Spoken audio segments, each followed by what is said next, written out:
cual si bien no es la misma doctrina que nosotros, porque es un colegio católico, sí yo me siento agradecida que el Señor me haya puesto a trabajar en un lugar donde yo puedo hablar libremente de Él. Tengo sexto año y los chiquilines de sexto año en el régimen católico a estas alturas de su vida se están preparando para tomar la primera comunión. Más allá de por eso digo, las diferencias doctrinales, lo que haya, a mí lo que me interesa es que mis alumnos conozcan quién es Jesús, conozcan ese con el que ellos anhelan encontrarse, sea porque la catequista le dijo que iba a ser a través de la primera comunión, o sea como sea, el anhelo está, encontrarse con el Señor Jesús. Y volvamos un poquito para atrás en nuestros años, no han pasado tantos, pero por ahí, cuando éramos jovencitos o cuando estábamos en sexto de escuela, entendíamos que había un Dios. Aquellos que teníamos el corazón más dispuesto a las cosas del Señor, sabíamos que había un Dios que nos estaba mirando y que por ahí teníamos esa imagen fragmentada de Dios nomás, ¿no? Ese Dios castigador, hace las cosas bien porque Dios te está mirando, que era el que yo había aprendido, por ejemplo, en mi casa. Pero más allá de eso, yo sabía, siempre tenía presente que había un Dios cuidándome. Y eso es lo que yo veo en los ojitos de ellos cada vez que hablamos, cada vez que sale el tema. Y dijo el pastor, vas a tener oposición, y así fue. Un día que hay una costumbre que es dar las buenas tardes, y esas buenas tardes se dan con algún tema relacionado a lo pastoral o bueno, con lo que se haya hecho en la clase. Y como no hubo buenas tardes, yo les pedí orar el Padre Nuestro. Ellos empezaron a toda velocidad, Padre Nuestro que estás en los cielos, porque lo saben como un rezo, ya lo sabemos a eso, no es esto. Yo no pretendo entrar en la discordia de temas doctrinales, simplemente ponernos en el lugar de esos chiquilines, ¿tá? Que decían el Padre Nuestro así como recitando. Ellos terminaron y yo no había terminado todavía, estaba recién por venga aquí tu reino. Claro, entonces quedaron todos así mirándome como diciendo, esta o no lo sabe o algo le hace dudar, que no lo puede decir tan rápido. Entonces les dije, miren, más allá de que esto sea, como para que entiendan la situación, yo estoy en un salón como con 29 criaturas, separados por 2 metros de distancia, y sobre esta pared hay 2 ventanas en las cuales en una está el cura director, y del otro lado la directora laica, ¿tá? Entonces estaban los dos con la oreja así puesta a ver qué era lo que yo estaba diciendo. Cuando terminamos ellos terminaron más rápido que yo les digo, no, lo que pasa es que yo creo que el Padre Nuestro es la oración modelo que nos dejó Jesús en su palabra, y ellos asentían con la cabeza, pero se la enseñó en un contexto a los discípulos de un montón de enseñanzas y principalmente de hablarles que era el reino de los cielos. Y esa es mi pregunta, porque ahí vino todo el problema. Cuando yo les digo, es fácil decir, venga aquí tu reino. ¿Qué estoy pidiendo cuando pido eso? Y vuelvo a repetirles, son niños de sexto año, no podía pretender que reaccionaran como yo lo estaba viviendo. Pero sí le doy gracias a Dios de haber llegado a conocerlo firmemente y a poderme parar con la firmeza que tengo hoy a la edad que llegué a conocerlo. Porque capaz que en aquel tiempo para mí hubiese sido lo mismo. Y con que a uno de mis alumnos quede en su corazón qué es el reino de Dios, ya está, ya es suficiente. Estuvimos hablando un poco de todo eso, qué significaba para ellos, y la siguiente oportunidad que tienen catequesis viene esa pregunta a ellos, a escribir. No escribieron mucho y a la siguiente clase hubo ahí un altercado que la catequista se enojó, como me puedo enojar yo con mis jóvenes y si creo que hay algo aprendido y cuando lo pregunto resulta que... Pero como sabemos que hay oposición y el enemigo es tan habilidoso, para decir todo eso lo llevó a un terreno en el que yo no podía decir nada, que era la capilla. Yo estuve de cabeza agacha escuchando lo que ella quería que los chiquilines le dijeran. Se angustiaron muchísimo esos chiquilines porque tenían diferentes ideas de qué era el reino de Dios y ninguna de las ideas conformaba lo que esa muchacha pretendía. Eso me hizo ver 2 cosas. Cuán estrictos podemos ser nosotros a veces con nuestros gurises, sin acordarnos que ellos están viviendo un proceso de santidad y de santificación diferente al nuestro, que nosotros somos adultos, que hemos vivido un montón de vida ya sin ser viejos, y que hay cosas que nosotros comprendemos de una manera y los gurises no. Porque esos chiquilines se sintieron tan angustiados, sentían que se los estaba retando, sentían que... Y al final, para resumir, salimos de ahí más confundidos de lo que habíamos entrado. Si no sabían que era el reino de los cielos, salieron sin entender absolutamente nada. Lo único que entendieron fue que se ligaron un bruto reto por haber puesto que sí alguien les había hablado, pero que no lo conocían. ¿Tá? Yo recuerdo encontrarme con el pastor, comentárselo, y después de eso me pongo a pensar, pucha, pero ¿qué es el reino de los cielos a todo esto? ¿Qué es el reino de Dios? ¿Qué les puedo volver a explicar yo a esos chiquilines que quedaron, como la maestra después nos va a contar? ¿Qué es? ¿Por qué? Entonces empecé a indagar en la palabra. Y ya les digo, no hay un lugar específico porque el reino de Dios se extiende por toda la palabra. En el Antiguo Testamento, el reino de Dios era ese esperado que iba a venir, el Mesías que iba a liberar al pueblo de Dios, que equivocadamente se hicieron una imagen. Y vayamos pensando cuántas veces nosotros también nos hacemos una imagen. Voy a correr esto porque me voy a matar. ¿Cuántas veces nosotros nos hacemos imágenes que no son las correctas? Y empezamos a fabular en nuestra cabeza algo que no está relacionado a la palabra, o tiene algo de la palabra, pero no está todo. Y una verdad media no es verdad, es una mentira. Entonces, no dejemos que el enemigo nos engañe. Porque a mí me empezó a poner un montón de cosas en mi cabeza que yo empecé a dudar. Empecé a sentir, bueno, entonces, ¿cómo es la cuestión? A todo esto, ya les digo, fui al lugar confiable, a la verdad, a la palabra de Dios. Y ahí me encuentro con que reino, no en la palabra, sino en el mundo, reino es el lugar que reina un rey, justamente. Todo el territorio que ese rey tiene para reinar, toda su jurisdicción, es el reino. Bueno, entonces podemos decir, el reino de Dios es todo esto. Dios es el dueño de todo, ¿verdad? Dios es el dueño de todo lo que hay acá, de nuestras vidas. El reino de Dios es esto que estamos viviendo, es este lugar. Pero sin embargo, cuando empiezo a explorar un poco más y veo que Jesús, al iniciar su ministerio, y Juan, anteriormente, la prédica de ellos era arrepentidos y convertidos, porque el reino de Dios se acerca, quiere decir que no es solamente lo que estoy viendo acá. Que acá hay algo más, que es espiritual, que tiene que ver con mi vida, con mi interior, con lo que yo soy capaz de hacer, cuando el poder del Espíritu Santo está en mí. Amén. Entonces, ese arrepentidos y convertidos, yo pensaba, ¿cómo le voy a explicar esto a los chiquilines? ¿Qué explico de acá? Y hoy me confirma Dios con las alabanzas que cantaron, que yo debería haber hecho la letra, pero no la supe.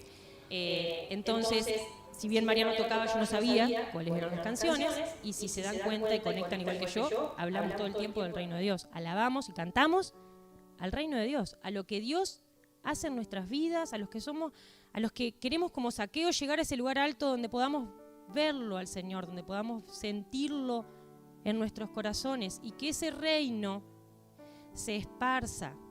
Pero primero ese reino tiene que estar en nuestras vidas. Y ahí viene el arrepentidos. Y no es con fuerza de voluntad el arrepentirnos. Y acá voy a que muchas veces tenemos la sensación, cuando venimos a la iglesia, nos sentimos, sentimos el gozo de estar acá entre los hermanos, sentimos la alegría de volver a vernos, de estar juntos, como decía Milka, los hermanos juntos en armonía, es hermoso, sentimos la presencia del Señor, pero cuando paso las puertas de la iglesia, ya cuando llego a casa y me enfrento al primer problema, ya el reino de Dios, ese gozo que sentía, eso que se va, se diluye. Y la cuarentena hizo un efecto en nosotros, creo que en todos, tal vez distinta intensidad, pero creo que en todos hizo un efecto de hacernos recapitular un montón de cosas, replantearnos un montón de cosas. Yo le decía el otro día a Marcelo, yo sé que Dios tiene cosas grandes para nuestras vidas. Yo sé que la voluntad de Él es agradable y perfecta y que no coincide a veces con lo que yo creo que es agradable y perfecto. Pero Dios sabe lo que yo necesito. Él ya tiene toda la película de mi vida y tiene el propósito de mi vida en sus manos. Yo hay cosas que no sé. Y le decía a él, eso me genera como una ansiedad. Y hoy lo comentábamos también. Me genera como como una tensión que creo que es producto de haber vivido esta cuarentena, que estamos inestables, que no sabemos qué va a pasar, que no sabemos si el mes que viene va a haber un rebrote y vamos a tener que volver a encuarentenarnos todos, si se va a volver para atrás, si se va a volver para adelante difícil, si se va a... si vamos a tener que cuidarnos más, si vamos a poder tener más soltura, si los trabajos van a permanecer o no van a permanecer, qué va a pasar con nuestros trabajos, qué va a pasar con nuestras vidas, si hacemos esto o no hacemos, si me enfermo y tengo que ir y capaz me enfermo más, todavía me contagio, un montón de incertidumbres que hacen que se nos pierda de vista lo que Dios quiere para nosotros. Se nos pierda de vista que el reino de Dios está en nuestros corazones también y que nosotros debemos dejar reinar a Dios en nuestros corazones. ¿Y cómo se produce eso? Con el arrepentimiento. Ese que no es un arrepentimiento forzado, sino que la palabra en griego, creo que es metanoia, no me acuerdo ahora cuál es el origen de la palabra, indica cambio de rumbo, cambio de rumbo. Yo venía por acá y me doy cuenta que por acá estoy mal. Doy media vuelta y me vuelvo al camino correcto. Y ese camino correcto me lo muestra el Espíritu Santo que mora en mí. Entonces, yo no sé si a ustedes les pasó, si ustedes se sienten inseguros o se sienten tranquilos con la situación. Yo creo que esta pandemia y este confinamiento y esta nueva realidad nos ha traído a todos estar como endurecidos, ya les digo, no sé si ansiosos, si como inseguros de lo que va a pasar con nuestro futuro. Pero nosotros no pertenecemos a este mundo. Nosotros somos hijos de Dios. Nosotros, desde el día 1 que aceptamos a Cristo en nuestro corazón, que el Espíritu Santo comenzó a hacer ese proceso de metanoia, de cambio de mentalidad, que nuestra mente constantemente se quiere ir porque la Biblia dice que el hombre arma sus propios caminos pensando que son buenos. A veces queremos ayudar a Dios con sus propósitos y no es por ahí. Y Dios nos dice, no, deja que yo voy a hacer en tu vida. Confíame tu vida. Para que realmente el reino de Dios se desarrolle en nuestro interior, necesitamos esa conversión y ese arrepentimiento que viene de la conversión, del cambio de conducta. Y ustedes me dirán, sí, yo ya me arrepentí, ya está, ya me convertí. Yo también, en agosto, ya no me acuerdo qué año, porque siempre digo 3 años, pero creo que son más, porque entre medio me quebré y un montón de cosas, así que debe ser más tiempo. Me conservo bien, lo bueno que tiene. No se ríen, no se ve la risa por atrás del tapaboca. En ese tiempo, yo he tenido que varias veces volver a arrodillarme y pedirle al Señor que trabaje en mi corazón. No les quiero decir día tras día, porque tengo días buenos en los que estoy allá arriba en la gloria de Dios, pero hay días que me caigo al suelo y empiezo a pensar y a dejar que el enemigo trabaje en mi cabeza y me ponga cosas que no son las correctas. Y es ahí donde me encantó que escuché una frase de un pastor que decía, inmediatamente cuando usted se dé cuenta de eso, lleve sus pensamientos cautivos a Cristo Jesús. Y esa es la solución. Cuando me pongo loquita y ansiosa, ¿qué va a pasar? Marcelo va a conservar su trabajo, volveremos a la cuarentena, tendré que estar otra vez mandando cosas por internet que nadie entiende, y cómo trabajaremos y qué haremos. El Señor me dice, confía en mí, vos sos mi hija. En Filipenses dice que cuando nosotros nos convertimos, ya nuestra nacionalidad cambia, no es esta. Tenemos una nacionalidad celestial. No nos preocupa, no nos debería preocupar lo que pasa en este mundo. Pero también yo anoté una reflexión que es bastante dura, pero me gustaría leérselas porque un pastor se lo leyó a su congregación y creo que nadie se ofendió, sino que vemos que hay mucho de esto en nosotros. Es de un libro de un autor que se llama Michael Green y se llama 30 años que cambiaron el mundo, y estudia durante su libro el libro de los Hechos, los 30 años de todas las cosas que ocurren en el libro de los Hechos. Y dice, nuestra desobediencia no es marginal en nuestras vidas, es central. Y eso es porque nosotros sabemos que pertenecemos a otro reino celestial, que no pertenecemos a este mundo. Sabemos que somos hijos del Rey de Reyes, del Señor de Señores, pero aún no ha habido una conversión completa en nuestras vidas. Aún no le dejamos al Señor reinar en todas las áreas de nuestra vida. Siempre tenemos algún problema, si es el bolsillo, porque yo no sé qué pasa con la plata, yo ahora no puedo dar, yo no estoy trabajando, yo no puedo diezmar. Si es con mi tiempo, no, porque yo estoy recontraocupada, no puedo. Si es con, no sé, con mi santidad. No, lo que pasa que, bueno, ya nos vamos a casar. Ya va. Lo que pasa es que todavía no están casando por el COVID-19, mentira. Sandra y Pablo se casaron igual, ¿verdad? Hay un montón de áreas que nosotros todavía no hemos podido entregarle al Señor. Cada uno sabe cuáles son.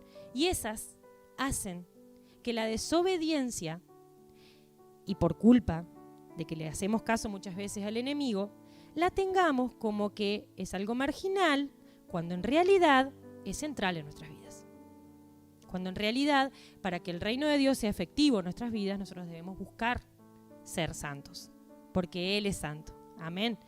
Dice, no hacemos tiempo para pasar con Dios. Un ratito de noche, en la ducha. Decíamos ayer con los adolescentes, en la ducha. Si nadie me molesta, si nadie me llama. Pero se lo damos todo al trabajo y a nuestros placeres. Sea el cual sea, jugar al Free Fire, que hay muchos que juegan al Free Fire, al Call of Duty, todas esas cosas, o mirar fútbol, o tejer, amadas. Si estamos tejiendo como buenas señoras que somos en nuestras casas, como Julia que teje a 2 agujas, y no le estamos dando tiempo al Señor, y estamos con nuestro pensamiento en otras cosas que nosotros entendemos que son más importantes. Y decimos, Señor, pero vos me conocés, vos sabés que yo estoy recontraocupado, que no puedo, que... Y el Señor no nos pregunta nada, simplemente quiere entrar a nuestras vidas, quiere que le entreguemos el primer lugar en nuestras vidas. Dice, nosotros no damos nuestros afectos a las cosas de arriba, ni encontramos tesoros en los cielos, sino que somos muy materialistas, la generación más materialista que haya existido. Y díganme si no, hermanos. ¿Qué dijo Jesús? Buscad primero el reino de los cielos y lo demás será añadido. Pero nosotros vivimos pensando, claro, pero Dios no me va a añadir estas botas que a mí me gustan. Entonces, por estas botas que a mí me gustan, yo tengo que trabajar.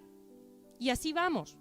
Entonces, en lugar de conformarnos con lo que el Señor nos añade y buscar, y hablo por mí primero, empezando por mí, nos complicamos y le metemos más problemas a la cosa, porque cuanto más yo quiero, más me endeudo, más busco otro trabajo para completar esto, porque me hace falta esto otro, porque necesito pagar esto, y más me voy enredando, y más me voy enredando, y sin querer llego a la noche y le digo, gracias Señor por este día, por el trabajo, por mis hijos, por mi esposo, y me duermo.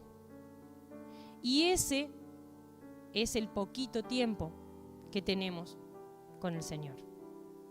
Y digo, bueno, yo llegaré a estar jubilada y dedicarle mi vida al Señor. No, porque capaz que no llego a eso. Capaz que el Señor regresa antes. O decide llevarme. ¿Y qué estaba haciendo yo mientras? Y esto es para todos. Dice, nosotros no obedecemos el último mandamiento del Señor de ir a ser discípulos. En su lugar, nosotros tenemos dudas acerca del contenido de las buenas nuevas. Y ustedes me dirán, no, vos dudás, yo no. Si no dudamos, ¿por qué no hablamos a tiempo y fuera de tiempo? ¿Por qué no hablamos con todos? ¿Por qué no nos paramos en la plaza? ¿Por qué no nos paramos en el ómnibus? ¿Por qué no nos paramos en el trabajo? ¿Por qué no decimos si sabemos el valor que tiene lo que tenemos en nuestros corazones?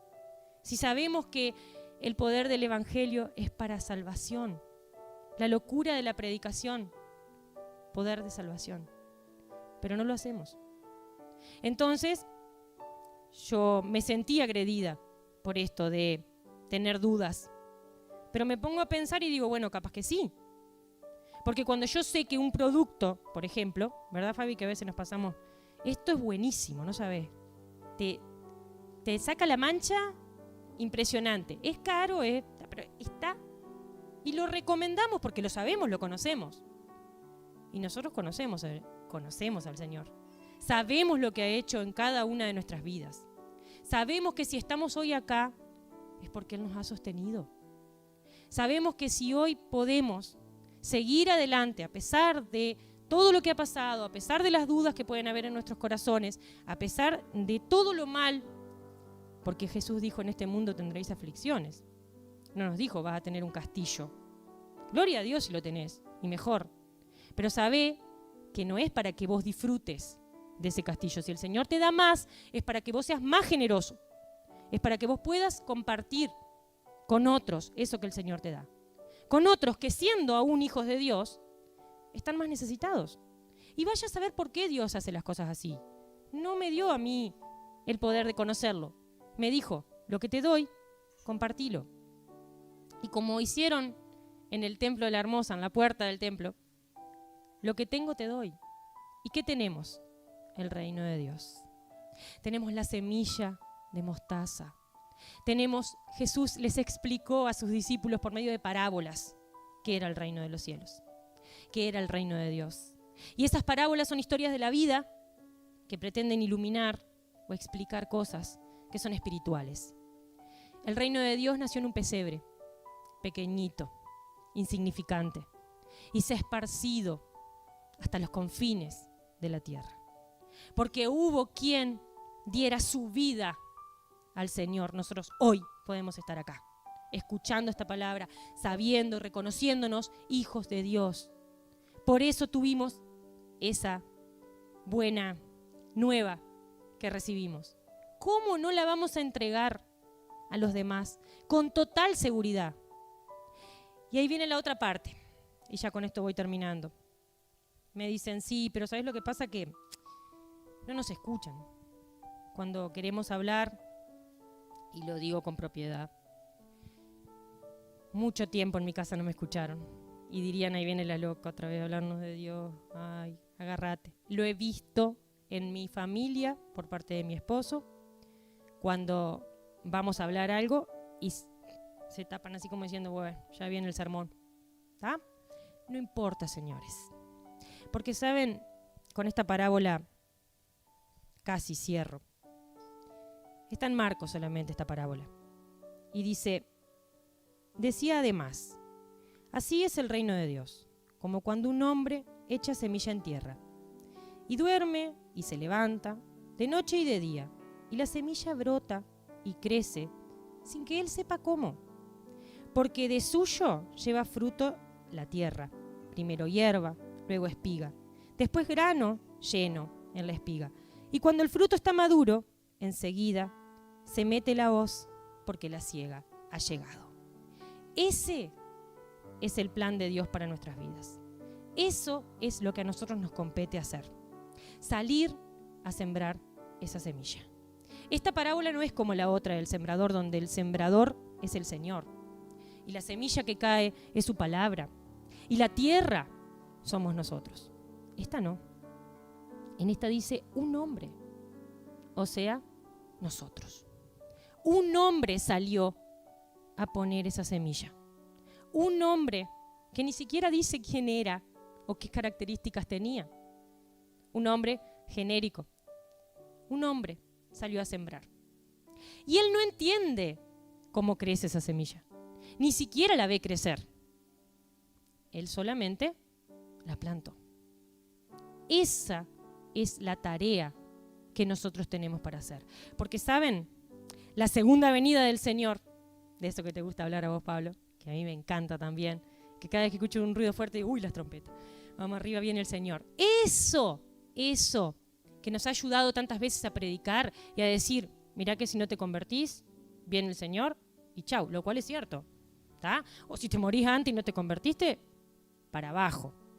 Pero esa venida gloriosa de nuestro Señor y Salvador se va a dar cuando hasta el último en aquel confín de la tierra haya escuchado la buena nueva del Evangelio. porque así es nuestro Dios. Porque si fue capaz de dar a su Hijo único, todos los que están aquí presentes y tienen hijos, piensen, y los que no lo tienen, piensen si darían a su hijito, a la edad que tenga. Capaz que a la edad de Vale sí, Silvia, ¿no? A la edad que tengan, si lo daríamos en favor de otros que ni siquiera me quieren escuchar, en favor de otros que me escupen, que me pisotean. Y siempre me quedó presente una canción de Jesús Adrián Romero que Marty lloraba cuando la veía, que creo por la crueldad de las imágenes. Si hubiera estado ahí, ¿quién sería si hubiera estado ahí? ¿Sería de los que subieron con Jesús? ¿O sería de los que tiraron piedras y hablaron en su contra y se alegraban de la situación? De los que pidieron que liberaran a uno que sabían que era un delincuente. ¿Qué estamos haciendo nosotros hoy? ¿Qué hacemos para nuestro Señor? ¿Qué hacemos para extender ese reino? ¿Qué hacemos para que Jesús vuelva pronto? ¿Estamos haciendo riquezas allá arriba? ¿O nos estamos preocupando de hacerlas acá donde la polilla y el orín corroen?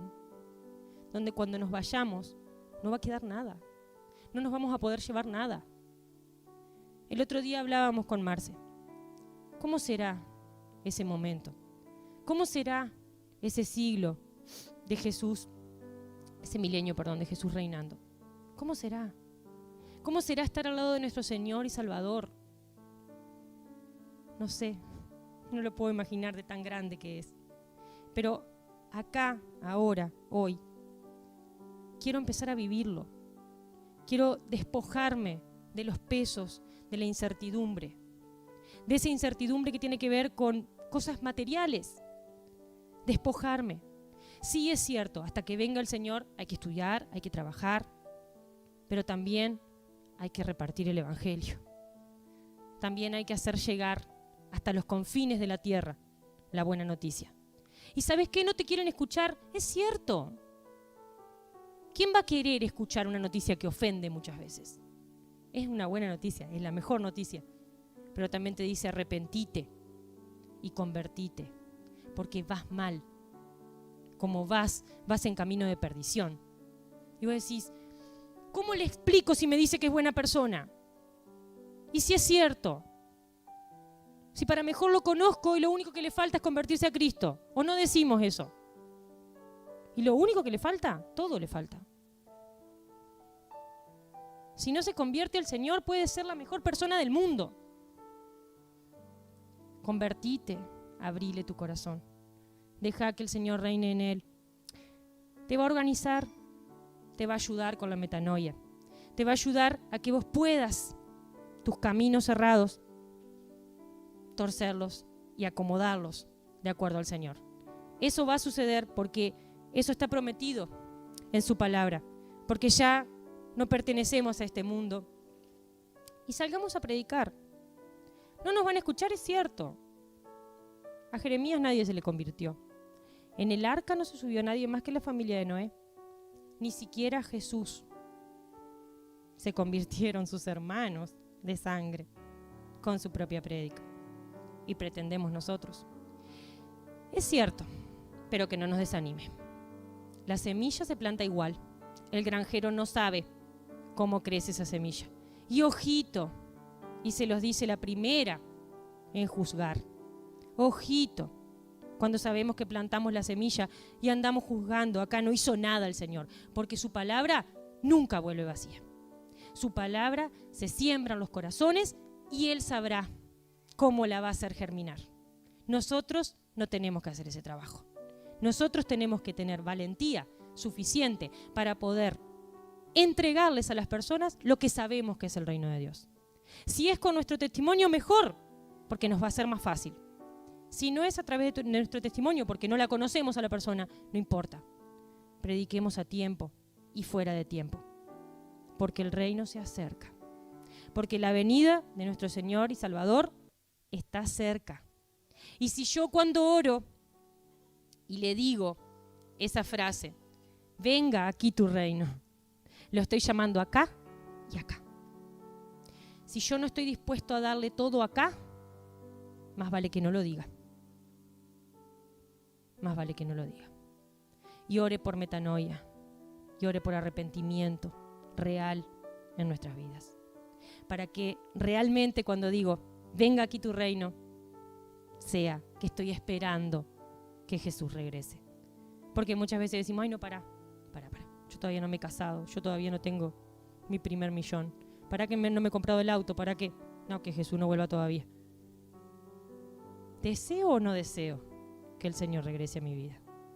Eso es algo que me tiene que distinguir como un verdadero hijo de Dios. Desear que el Señor regrese a mi vida. Y termino, esta te va a gustar, con la séptima trompeta. En Apocalipsis 11:15 dice, el séptimo ángel tocó la trompeta y hubo grandes voces en el cielo que decían, los reinos del mundo han venido a ser de nuestro Señor y su Cristo, y Él reinará por los siglos de los siglos. Amén. Gloria a ti, Señor. Vamos a orar para que el Señor realmente nos permita que podamos comprender el ancho y la amplitud de su reino, de su amor, de lo que quiere hacer con nuestras vidas y que salgamos del letargo que trajo la cuarentena y podamos ponernos con las manos en el arado nuevamente. La iglesia está marchando, estamos poniéndonos a trabajar en la obra.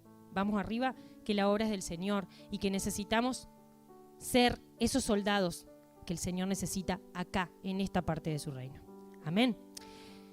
Amado Señor, gracias te doy, Señor. Gracias porque una vez más trajiste tu mensaje a mi vida, Señor. Gracias porque me permites compartirlo con mis hermanos, Señor. Espero haber podido ser clara, Señor, y entregar ese mensaje como tú me lo diste a mí, Dios mío. Ayúdanos, Señor. Ayúdanos a que nuestros corazones se abran realmente y tú obres como quieras en nuestras vidas, Señor. Que podamos sentir que te pertenecemos en cuerpo y en espíritu, Señor. Que como dice tu primer mandamiento, te amaremos con nuestra mente, con nuestro corazón, con nuestra vida entera, Señor. Que seas lo primero cada día y el último pensamiento también en nuestras vidas, Señor. Que vivamos para ti, confiados en que tenemos una nueva nacionalidad, en que esto no es todo, Señor, en que hay un reino venidero que nos va a llenar de gozo, donde no va a haber más dolor, donde no va a haber sufrimiento, Dios mío. Ayúdanos a predicar con amor, Señor, a acercarles a las demás personas la noticia de tu evangelio, Señor. No preocupándonos o desestimando porque no nos van a escuchar, sino sembrando esa semilla y dejando que tú hagas el trabajo restante. Orando por todas esas almas que aún no te han recibido, Señor, pero que es obra nuestra salir a repartir esas semillas, Señor. Danos la voluntad, danos la sabiduría y danos también el coraje para hacerlo, Señor. Porque no es fácil, pero sabemos que la predicación del Evangelio es poder de salvación, Señor. Gracias, Padre. Llénanos con tu Santo Espíritu, que nuestras lámparas estén llenas de aceite para poder alumbrar, Señor, y ser lo que tú nos mandaste a hacer, sal y luz. Gracias, Padre. En el nombre de Jesús. Amén.